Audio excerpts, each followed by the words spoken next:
mendengarkan podcast ini. Hari ini kita akan melanjutkan pelajaran kita di Injil Matius pasal 6. Matius pasal 6, saudaraku sekalian, ayat yang ke-13. Matius pasal 6, ayat 13. Kita sampai pada kalimat ini. Injil Matius pasal yang ke-6 ayat yang ke-13. Dan janganlah membawa kami ke dalam pencobaan, tetapi lepaskanlah kami daripada yang jahat. Nah, kalimat ini yang kita akan perhatikan. Mohon Pak Pendeta Riko membacakan ulang. Dan janganlah membawa kami ke dalam pencobaan, tetapi lepaskanlah kami daripada yang jahat. Kalimat ini bisa membingungkan saudaraku sekalian. Jika kita memperhatikan apa yang ditulis dalam Matius 4 ayat 1. Matius 4 ayat 1. Matius 4 ayat 1. Maka Yesus dibawa oleh Roh ke padang gurun untuk dicobai. Alkitab menunjukkan kepada kita bahwa Tuhan Yesus sendiri dibawa Roh Kudus ke padang gurun untuk dicobai. Kata dicobai, saudaraku, baik di Matius pasal 4 maupun di dalam Matius pasal 6 ayat 13 ini sama. Peirazo. Sama, peirazo. Kata yang sama. Saudaraku sekalian, apakah dua ayat ini tidak bertentangan? Di Matius pasal 4 ayat 1, Roh membawa Tuhan Yesus ke padang gurun untuk dicobai. Tetapi di Matius 6 ayat 13, deret kalimat doa Bapa kami yang diajarkan Tuhan Yesus kepada kita adalah, dan janganlah membawa kami ke dalam pencobaan. Justru dari perbandingan dua ayat ini kita menemukan satu kebenaran yang luar biasa. Satu kebenaran yang luar biasa. Tuhan memang mengizinkan kita masuk ke dalam keadaan di mana kita dicobai iblis. Jadi tidak mungkin kita tidak dicobai. Pencobaan itu adalah bagian dari hidup yang tidak terpisahkan. Tetapi Tuhan tidak menjerumuskan kita jatuh kepada keinginan-keinginan yang bertentangan dengan kehendaknya. Di dalam pencobaan tersebut, saudaraku sekalian, pencobaan yang bisa ada atau diadakan itu, kita diuji apakah kita mau hanyut ke dalam kehendak Allah atau hanyut dalam kehendak yang bertentangan dengan Tuhan. Saudaraku sekalian, di sini kita sebenarnya mendapatkan satu panggilan untuk tidak membawa diri kita kepada keinginan, keputusan, dan pilihan yang bertentangan dengan kehendak Tuhan. Dan ini merupakan pergumulan hidup yang kita alami setiap hari antara kehendak Tuhan dan kehendak kita. Kalau kehendak kita bukan kehendak Tuhan, kalau bukan pikiran Allah, ini pasti pikiran setan.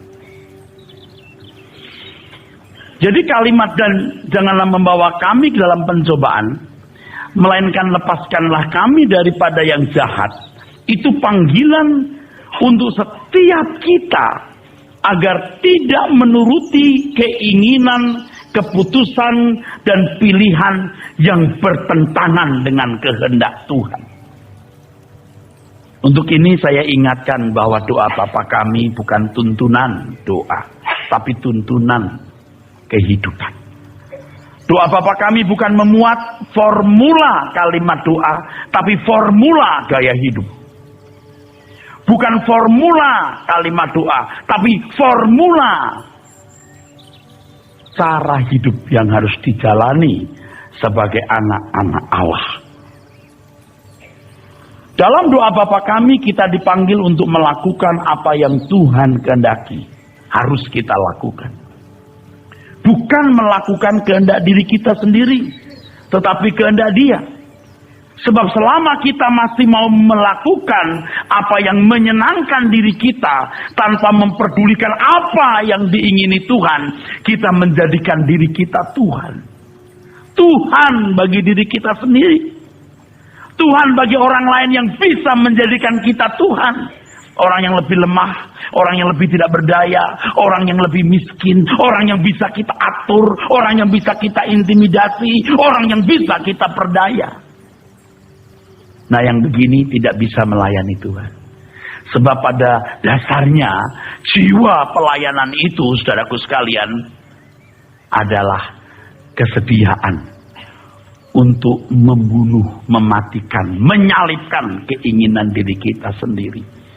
Pelayanan pekerjaan Tuhan itu esensinya, nafasnya, intinya adalah ketika orang mau melakukan apa yang Tuhan kehendaki.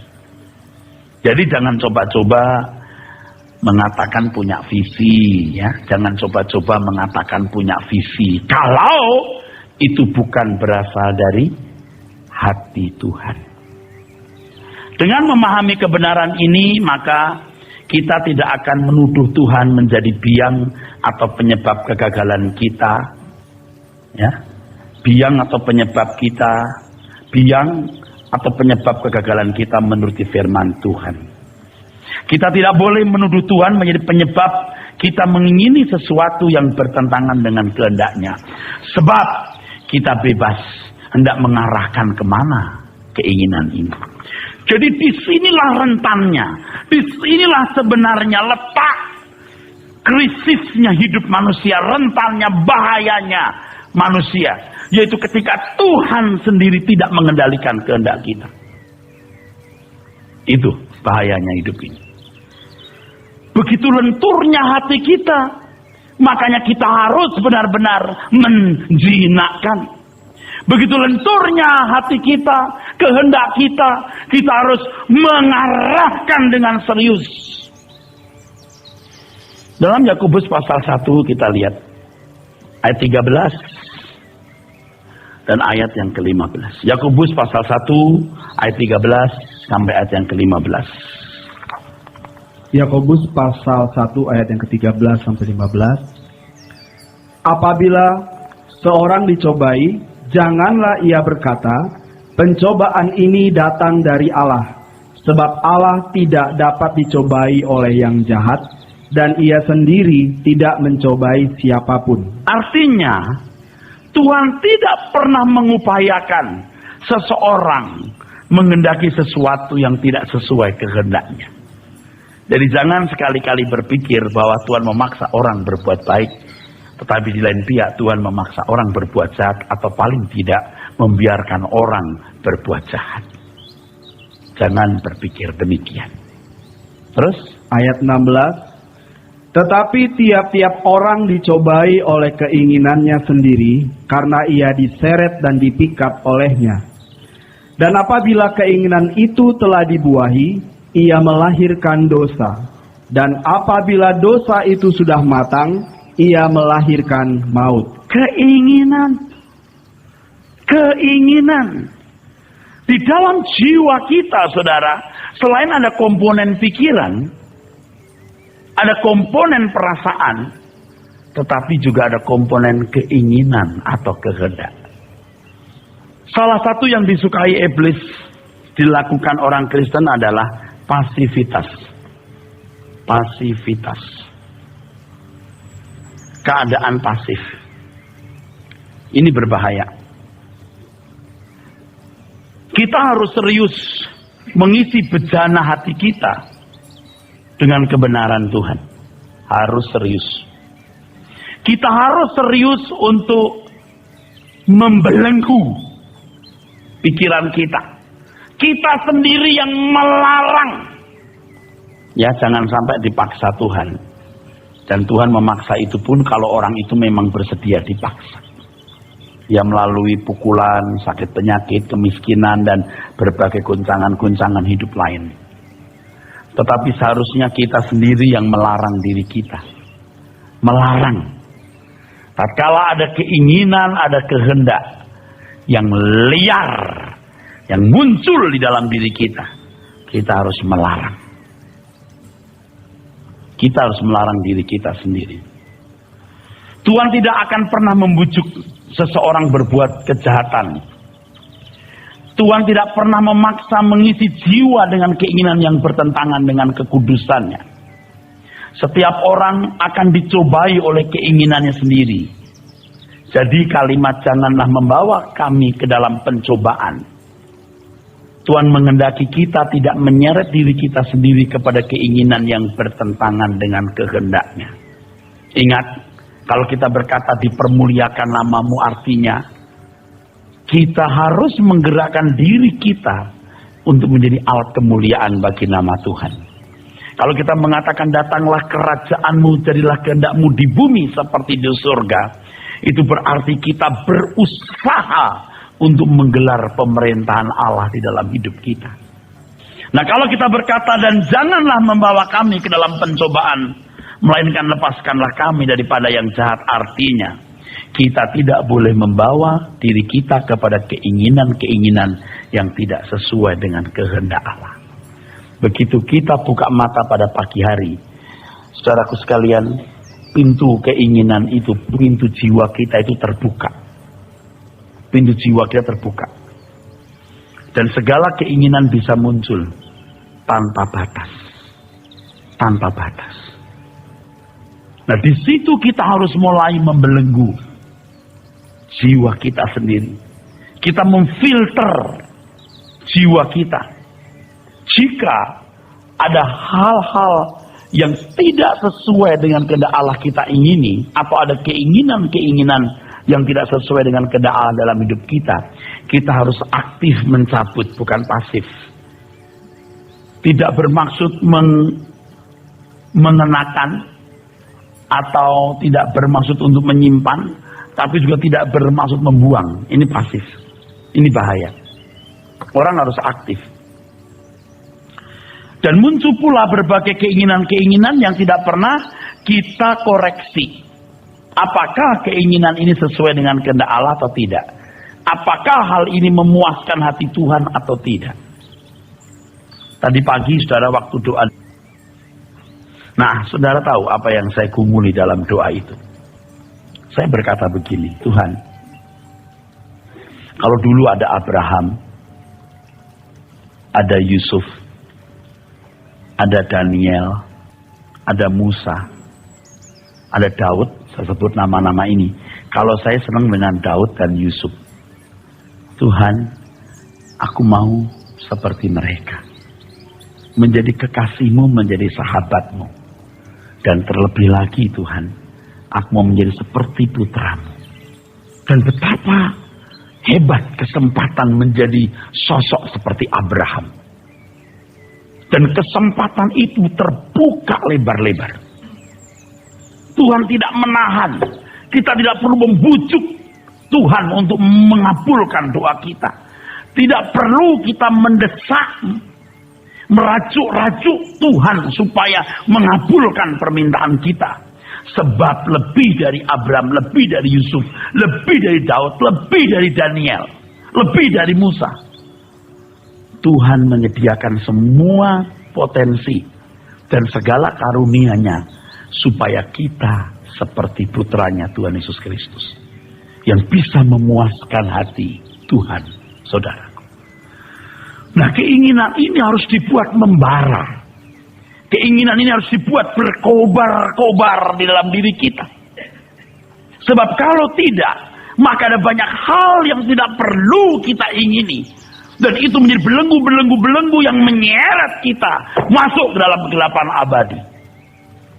Lalu kemudian saudara, ketika saya sudah bersiap-siap mau kemari, saya mulai berlutut di ruang doa. Saya menangis, terseduh-seduh. Saya ulangi lagi doa itu. Aku mau menjadi seperti Abraham, Tuhan. Kalau menjadi seperti Yesus rasanya begitu berlebih. Saya mulai dulu seperti Abraham, seperti Yusuf, seperti Daud, seperti Daniel, seperti Yesus. Lalu diterangi pikiran saya. Kamu ngerti nggak? Mereka kehilangan hidup sejak kupanggil. Abraham itu tidak punya hidup lagi loh. Sepanjang hidup Abraham hanya mau melakukan keinginan Tuhan. Amin. Sepanjang perjalanan Musa sejak dipanggil, dia kehilangan hidupnya. Daniel, begitu Daud diurapi, tersyok-syok dia. Tetapi ini kesempatan hidup yang sangat luar biasa. Luar biasa. Saya tawarkan kepada saudara. Saya percaya bahwa Roh Kudus yang menawarkannya itu kepada saya. Saya sambut. Saya tidak perlu membujuk-bujuk, sebab itu memang sudah disediakan Tuhan. Bahkan lebih dari Abraham, lebih dari Daud, lebih dari Yusuf, lebih dari Daniel, lebih dari Musa.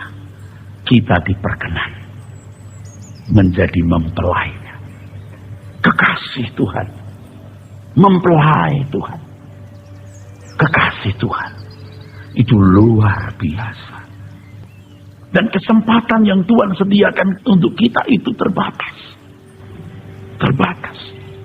Kalau kita mau mengumbar keinginan, saudaraku, sampai mati, hati kita seperti sumur bottomless, nggak memiliki dasar, mau diisi apapun juga nggak akan pernah puas. Tetapi jiwa kita akan dilegakan jika Tuhan yang memenuhi hidup kita, menjadi kekasih abadi. Jangan kita pasif, harus aktif. Ketika kita menghadap Tuhan, kita mulai bertanya, apa yang paling menarik dalam hidupku saat ini? Apa yang saya ingini sebenarnya? Saya juga berdoa satu doa begini, saudara. Tuhan, kalau aku punya lebih dari hari ini, apakah itu kedudukan, kehormatan, materi atau uang, jangan aku berubah. Aku takut, aku berubah, Tuhan. Aku takut, aku berubah. Sebab ketika kita menjadi kuat, entah kekuatan fisik, entah keuangan, lebih terhormat, kita punya kecenderungan jadi dewa, jadi Tuhan bagi diri kita sendiri, juga Tuhan bagi orang lain. Aku takut, aku berubah, Tuhan. Nah, kalau kita sudah mulai takut seperti ini, paling tidak kita sudah mendapat peringatan tidak bergeser, supaya kita terus fokus kepada Tuhan, ya. Sebab saya ingatkan, saya dapat pelajaran mahal. Seakan-akan Tuhan berbicara. Entah bagaimana kalimatnya, kira-kira pengertiannya begini. Kalau kamu mati nanti, Erastus, kamu seperti bangun tidur. Semua yang kamu alami seperti mimpi. Dan orang-orang yang masih hidup itu mimpi lamamu yang belum selesai. Tapi sudah selesai bagimu. Ini benar loh. Begitu kita buka mata di kekekalan, kita tidak bisa balik lagi. Kita masuk realitas hidup. Kita masuk realitas hidup. Itulah sejatinya kehidupan. 70 tahun itu seperti mimpi kalau dibanding 7 triliun tahun. Apalagi dibanding dengan kekekalan. Mimpi, Pak. Nah, selagi kita punya 70 tahun umur hidup kita, buatlah itu untuk melakukan kehendak Tuhan. Kalau Anda berkata berat, jadi berat. Kalau Anda berkata setengah berat, jadi setengah berat. Kalau Anda berkata ringan, bisa jadi ringan. Sesuai yang kau inginkan. Kalau kita punya anak dalam bahaya, tidak bisa berenang pun kita tembus air, betul nggak? Dari seorang ibu penakut kalau anak terancam jadi pendekar loh. Kenapa kita tidak berbuat begitu untuk Tuhan? Apapun kita pertaruhkan. Kalau Anda tidak mau, terserah. Saya tidak ada kepentingan apa-apa dalam hal ini. Saya hanya mau menyelesaikan apa yang harus saya sampaikan. Dan ini tanggung jawab di mana saya mengajak orang untuk hidup seperti yang Tuhan ajarkan kepada saya sesuai firman Tuhan. Sesuai Alkitab.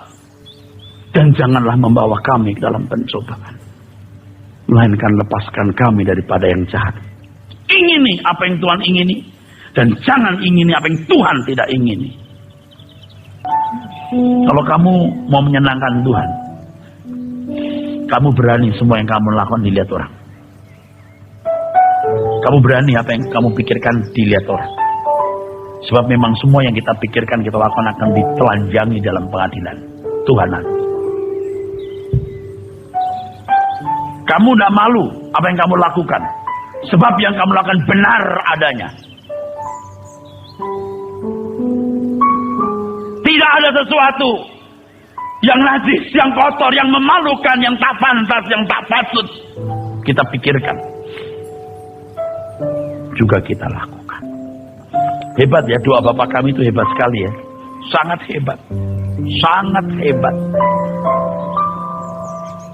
Hebat sekali. Jangan kita membiarkan keinginan yang tidak sesuai dengan kehendak Allah dalam hidup kita. Bahkan yang kita ragukan, ini sesuai enggak? Lalu kita ngambang-ngambang. Jangan. Jangan. Kita persoalkan. Buat aku tidak melangkah Tuhan kalau ini melukai hati. Lepaskan kami daripada yang jahat. Lepaskan. Rusai. Begitu dalam teks aslinya. Yang sama artinya dengan bebaskan. Bebaskan. Lalu kesannya kan kita pasif, Tuhan aktif. Sama seperti berikanlah kami makanan kami pada hari ini. Yang secukupnya, seolah-olah kita boleh pasif dan Tuhan menurunkan berkat dari langit. Padahal itu maksudnya kita melangkah keluar rumah. Kita bekerja. Demikian pula kalau kita berkata lepaskan kami daripada yang jahat. Maksudnya bukan kita diam lalu Tuhan aktif melepaskan kita. Tetapi kita sendiri yang harus melepaskan diri kita dari segala keinginan-keinginan yang tidak sesuai dengan kehendak Allah. Aku larang kamu mengingini itu. Aku larang hai jiwaku mengingini itu. Aku larang kamu mengingini itu. Kalau Tuhan masih beri kita kesempatan untuk berubah, ayo kita berubah. Ini mahal. Mahal. 1 jam sebelum meninggal Anda bisa berkata, Tuhan, kalau boleh beri waktu aku 1 bulan lagi. Kalau 1 porsi, kalau 1 paket yang panjangnya 70 tahun engkau sia-siakan, 1 bulan tambahan tidak membuat engkau berubah. 5 menit sebelum meninggal engkau bisa berkata, Tuhan beri saya 1 jam lagi. Tidak bisa. Tidak bisa. Jadi kita harus aktif. Rusai. Bebaskan. Jadi kita harus melepaskan diri dari belenggu-belenggu yang Tuhan tidak kehendaki. Memang ada yang namanya sunkakopateson, ada penyakit, ada rasa sakit. Kita rasa menderita waktu kita melepaskan sesuatu yang kita mau melakukan atau kita ingini untuk kita lakukan. Kita merasa berat. Tapi kalau kita biasakan, akhirnya kita terbiasa kita. Terbiasa kita. Dan itu harus kita latih. Lepaskan daripada yang jahat. Jahat. Teks aslinya poneros. Evil. Ada beberapa kata dalam bahasa Inggris yang diterjemahkan sebagai jahat. Ada kata jahat kakos. Kakos itu jahat. Mirip dengan kata kakus. Paulos.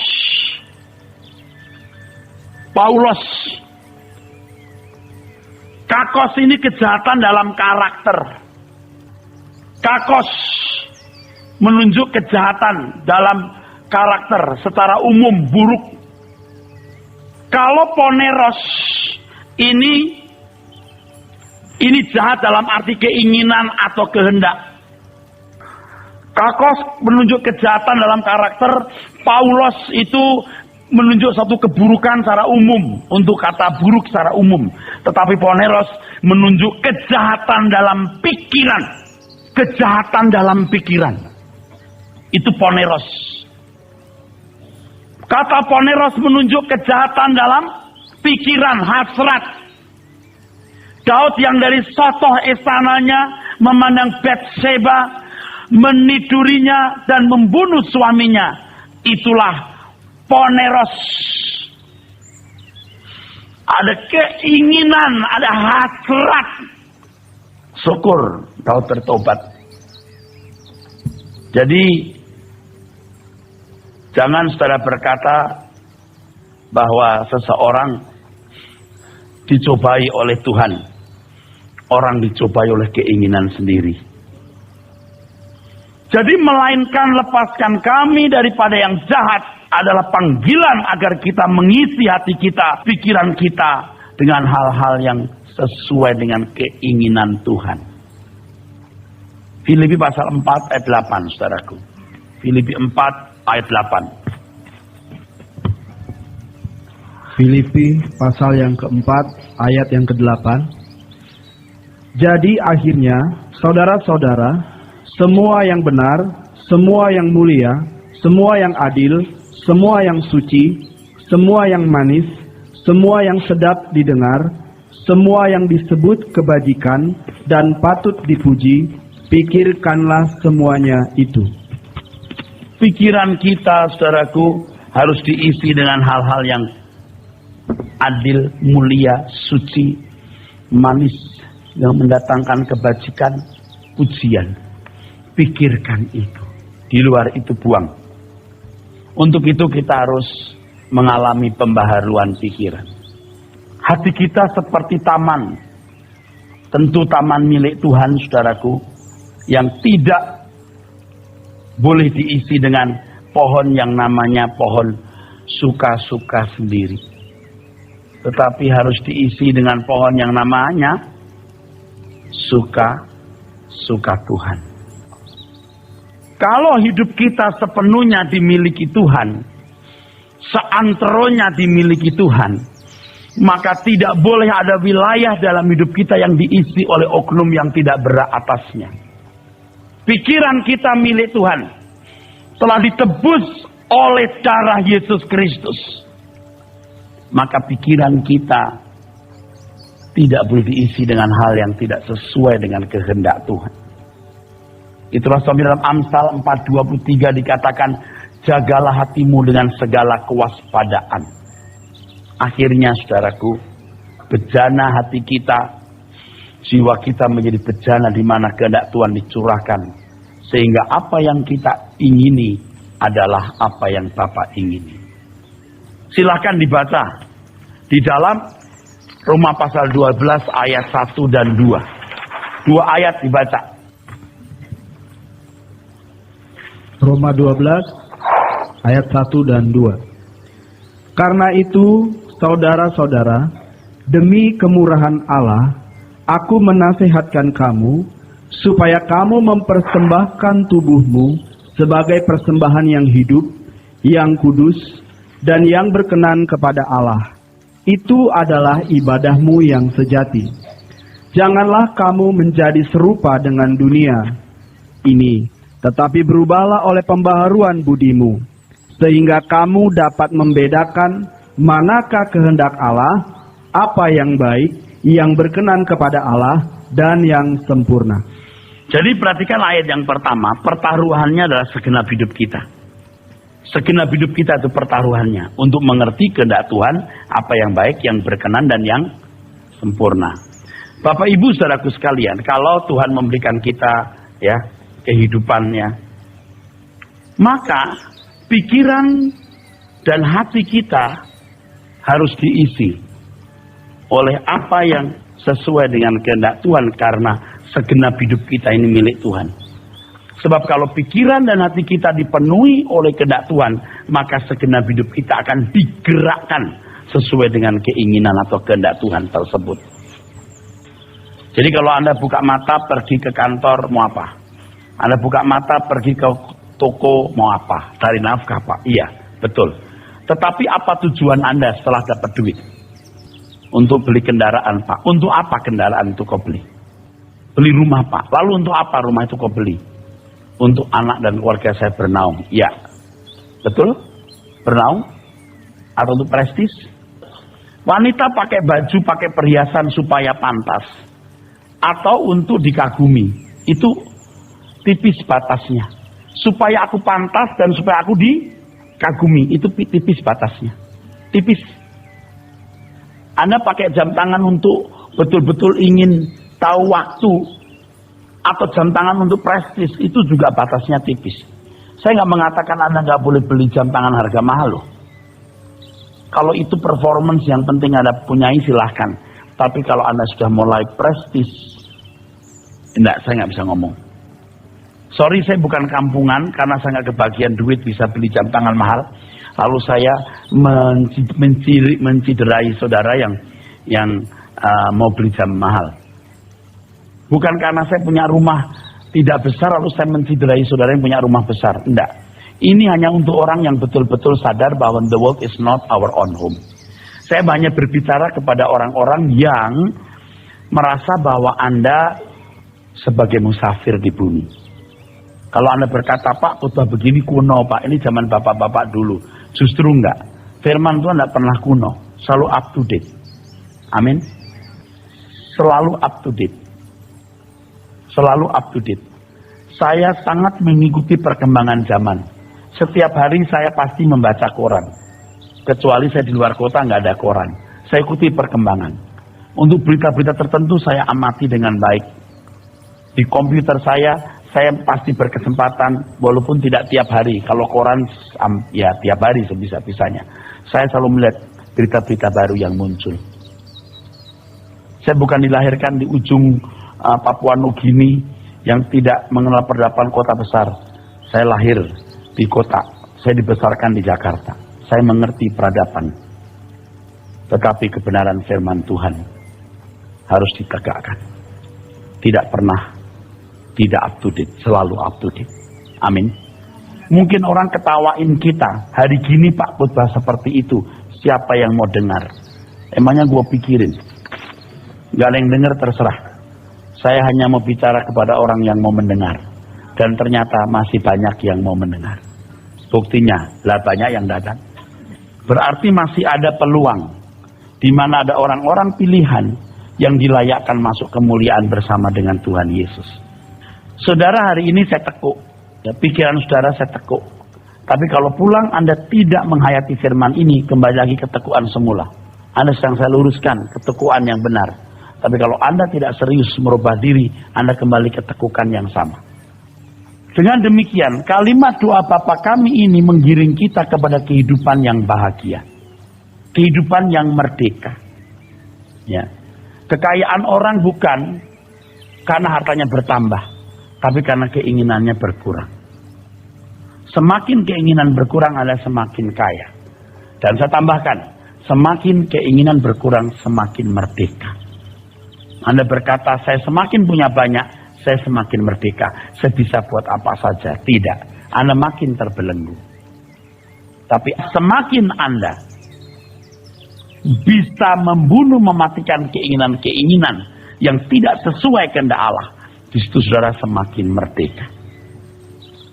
Jadi doa Bapa kami ini merupakan upaya Tuhan menghindarkan kita dari penderitaan dan kesengsaraan akibat keinginan-keinginan yang tidak sesuai dengan kehendak Allah. Kalau kita punya bejana hati diisi oleh kehendak Tuhan, sehingga bejana jiwa kita merupakan tempat di mana kehendak Tuhan dicurahkan, itu sudah sepantasnya. Karena memang kita tercipta hanya untuk Tuhan. Katakan amin. Kita memang tercipta hanya untuk Tuhan. Jadi doa Bapa kami ini menghindarkan kita dari api kekal. Luar biasa. Dan janganlah membawa kami ke dalam pencobaan, tetapi lepaskan kami daripada yang jahat. Kita harus menggeliat keluar dari keinginan-keinginan yang tidak sesuai dengan kehendak Allah. Menggeliat keluar, aktif, jangan pasif. Sebab proses untuk merdeka ini butuh waktu, tidak bisa instan atau mendadak. Matius pasal 11 ayat 28. Ketika Tuhan berkata, datanglah kepadaku yang letih lesu dan beban berat, aku beri kamu kelegaan. Kelegaan itu artinya perhentian. Sabat. Perhentian. Berhenti. Kalau saudara mau berhenti, ayo. Yuk ya, sebelum saudara tidak bisa dimatiin, yuk kita mati. Mati sebelum mati. Sering saya mengatakan ini ya. Mati sebelum mati. Merdeka loh. Merdeka bener orang yang mati sebelum mati. Saya belum mati total, saudara. Walaupun saya sudah ngarang lagu matikan aku Tuhan, tidak mati-mati juga. Tapi proses kematian saya jalani terus. Saya terus belajar untuk masuk proses kematian ini. Saya belajar terus. Nah, saya teruskan. Tadi saya menjelaskan bahwa Tuhan yang sengaja membawa kita dalam pencobaan atau mengizinkan pencobaan itu kita alami. Pencobaan artinya kemungkinan untuk melakukan apa yang bertentangan dengan kehendak Allah. Tuhan tidak menutup kemungkinan itu. Tuhan membuka kemungkinan tersebut. Anda mungkin berkata, bukankah lebih baik kita tidak dibawa Tuhan kepada pencobaan? Nah, pertanyaan ini sama dengan pertanyaan mengapa Tuhan menaruh pohon pengetahuan tentang yang baik dan jahat di tengah taman. Kalau gara-gara pohon tersebut manusia jatuh dalam dosa. Nah, saudaraku sekalian dikasih, dalam hal ini sebenarnya Tuhan menguji siapa yang manusia pilih. Siapa yang kita ingini, Tuhan atau setan. Kalau tidak ada peluang, tidak teruji. Saya pernah menjelaskan di sini bahwa sebenarnya Adam dan Hawa itu bukan dalam keadaan statis tetapi progresif. Masih bisa berkembang. Pohon pengetahuan baik dan jahat menunjuk kepada fakta di mana manusia diberi peluang untuk memilih. Apakah dia memilih Tuhan atau setan. Dulu sebelum nikah biasanya ada masa pertunangan. Ya. Dalam salah satu buku etika seksual dibahas ini soal pertunangan yang ditulis Dr. Vergel. Dan saya sebagai pengajar dosen yang mengampu mata kuliah etika ya membahas itu. Sampai kepada satu pertanyaan, Mas, perlu nggak sih tunangan? Misalnya seorang pria mau dikirim ke Irian Jaya ya sebagai ABRI gitu ya, tugas negara. Lalu dia punya pacar, takut nanti tidak jadi kawin, ditunangkan dulu, gitu ya. Udah deket-deket gitu. Ada kan dulu kalau anak orang pacaran, udah dilihat orang nggak enak, ditunangkan saja, gitu kan ya. Lalu kan dipersoalkan, tunangan itu fungsinya apa? Itu di dalam buku-buku etika lah yang tertulis begini, sebagai masa ujian. Apakah pasangannya setia? Saya bantah. Justru bukan menjadi masa ujian. Justru menjadi ujian ketika mereka belum tunangan, masih bebas pilih siapa saja. Setia enggak? Ada lagi begini, Pak, tunangan saya menghindarkan jangan berbuat salah. Dipandang orang itu enggak jadi patu sandungan. Oh, justru karena tunangan dia boleh pergi berdua-dua kemana saja, lalu orang berkata, ya udah tunangan, itu peluang besar berbuat salah. Jadi waktu itu jawaban saya kalau saya ditanya, Pak Era setuju nggak tunangan? Saya nggak jawab setuju atau tidak. Tapi kalau jujur saya lebih setuju tidak. Anda harus tahu pengertian tunangan dalam Alkitab, dalam tradisi Yahudi. Itu beda tunangan orang Timur seperti kita di Indonesia. Beda loh saudara. Ya, pola budaya tradisinya beda. Nah saudaraku sekalian yang kasih, kalau Anda tidak punya peluang untuk tidak setia, lalu Anda setia, itu bukan kesetiaan.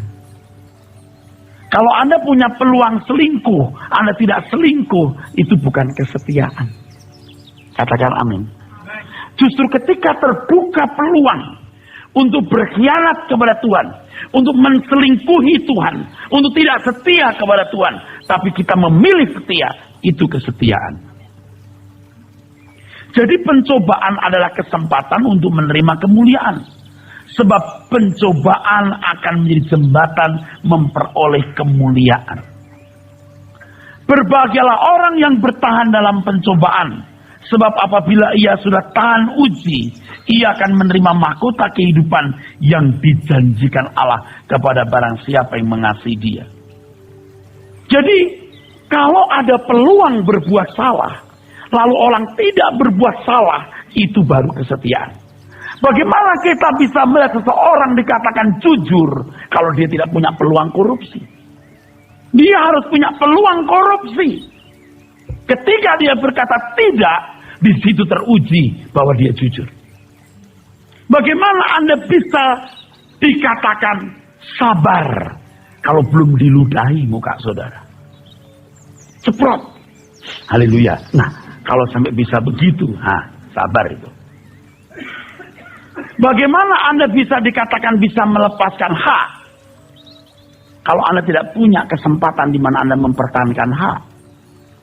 Maka sudah lihat kalau orang-orang yang tidak punya kesempatan menguasai orang lain atau membanggakan diri atau meninggikan diri karena miskin, lemah, tertindas, itu kita tidak bisa bilang mereka rendah hati loh, karena memang tidak punya peluang. Tapi ketika punya peluang, apakah mereka rendah hati? Mereka tunduk kepada otoritas? Nah, ini saudara sekalian. Jadi Tuhan pasti memberikan kepada kita kesempatan-kesempatan untuk tidak setia. Peluang-peluang untuk berkhianat kepada yang mulia, Tuhan kita Yesus Kristus. Tetapi di situ kita belajar memilih taat. Jadi ketika saudara menghadapi satu masalah, di mana saudara harus menghadapi kemungkinan-kemungkinan berbuat salah, mengambil keputusan yang keliru, bertindak yang salah hanya memuaskan keinginan sendiri, tapi Anda memilih Tuhan dan mentaatinya, Anda teruji, Anda melakukan kehendak Tuhan. Katakan amin. Jadi ketika saudara menghadapi berbagai masalah-masalah kehidupan hari ini, ketahuilah bahwa itu bagian dari sekolah kehidupan yang menguji saudara untuk menjadi orang-orang yang melakukan kehendak Tuhan. Yohanes pasal 4 ayat 34. Kalimat ini penting untuk terus-menerus kita hayati, saudaraku sekalian, dan menjadi filosofi kita semua. Silahkan. Yohanes pasal 4 ayat 34. Ayat 34. Kata Yesus kepada mereka, makananku ialah melakukan kehendak Dia yang mengutus aku dan menyelesaikan pekerjaannya. Dalam teks Perjanjian Lama, di dalam teks terjemahan lama maksud saya, teks terjemahan lama diterjemahkan rezekiku, melakukan kehendak Allah dan menyelesaikan pekerjaannya. Jadi begitu kita buka mata pagi hari, apa rezeki yang saudara mau cari? Tentu kita harus bekerja, tentu kita harus dagang, kita harus mencari nafkah, iya. Tetapi di atas segala nafkah dan rezeki yang kita kejar, bagaimana melakukan kehendak Bapa dan menyelesaikan pekerjaannya. Menyelesaikan pekerjaannya artinya apa yang ditugaskan kepada masing-masing individu untuk dipenuhi. Kehendak Tuhan untuk si A belum tentu sama untuk si B. Amin. Karena masing-masing orang memiliki keadaan yang sangat khas, yang unik, yang spesifik, yang di dalamnya Tuhan punya rancangan-rancangan khusus. Dan temukan itu, saudaraku, sebelum kita menutup mata untuk selama-lamanya. Temukan itu. Dan kiranya memiliki perasaan krisis. Krisis, bukan krisis ekonomi. Bukan krisis perasaan karena jabatan, harga diri. Bukan krisis karena uang atau penyakit atau hal lain, atau pemenuhan kebutuhan jasmani yang lain. Krisis karena khawatir, takut kita belum menyelesaikan apa yang Tuhan kehendaki. Saya kira banyak di antara bapak ibu yang sekarang ini sudah lampunya makin merah. Sebab sudah mau mati tapi belum mengerti kehendak Tuhan. Anak muda bilang, saya masih hijau pak. Siapa bilang? Saya masih muda, umur 25 tahun. Kalau 26 kamu mati udah lampu merah loh. Karena kita nggak tahu kapan kita mati. Harus ada perasaan krisis. Ternyata banyak orang mengucapkan doa Bapa kami ini hanya, kalau orang Jawa bilang pengen tahu apa? Cangkem tok. Cangkem tok terjemahan Indonesianya mulut doang. Mulut doang. Bapa kami yang di surga, dipermuliakanlah namamu, apa? Dan janganlah membawa kami dalam pencobaan. Melainkan lepaskan kami daripada yang jahat. Tapi nggak pernah melepaskan diri. Dan sekarang kita yang pada hari ini mendapatkan pencerahan untuk mendengar firman ini. Kita mau melangkah. Kesempatan untuk suka-suka sendiri luas. Kesempatan untuk suka-suka sendiri luas. Tetapi kita memilih melakukan kehendak Tuhan. Dan ini proses panjang yang harus dimulai dari perkara-perkara kecil. Amin.